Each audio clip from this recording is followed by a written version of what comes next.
আসসালামু আলাইকুম। এটা হচ্ছে আমাদের gear up gaming keyboard and mouse, যেটা দিয়ে আপনারা মোবাইলে গেম খেলতে পারবেন পিসির মতো করে। তো আজকে দেখাবো এটা কিভাবে কানেক্ট করতে হয়। তো প্রথমে আপনাদের এটা একটা অ্যাডাপ্টারের সাথে কানেক্ট করতে হবে। আমরা এদিকে পাওয়ার ব্যাংকের সাথে কানেক্ট করেছি বাসিউস অ্যাডামান দিয়ে, যেটা আমাদের কাছে অ্যাভেলেবেল পেয়ে যাবেন। তারপরে এই যে মেশিনটা আছে এটার সাথে কানেক্ট করতে হবে।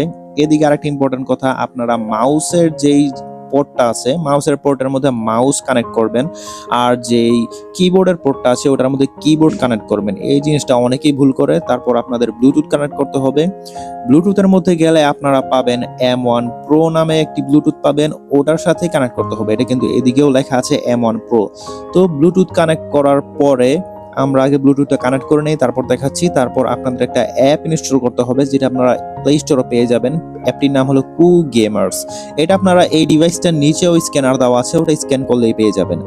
তো অ্যাপটা ইনস্টল করার পরে আপনাদের কিছু সেটিং করতে হবে, ওটা আপনারা অ্যাপের ভিতরে ঢুকলেই বুঝতে পারবেন। তো আমার এদিকে অলরেডি অ্যাপটা নামানো আছে, আপনারা দেখতে পারেন অ্যাপের আইকনটা। তো তারপরে আপনাদের সব সেটিংগুলো হয়ে যাবে আর আপনারা গেম এনজয় করতে পারবেন।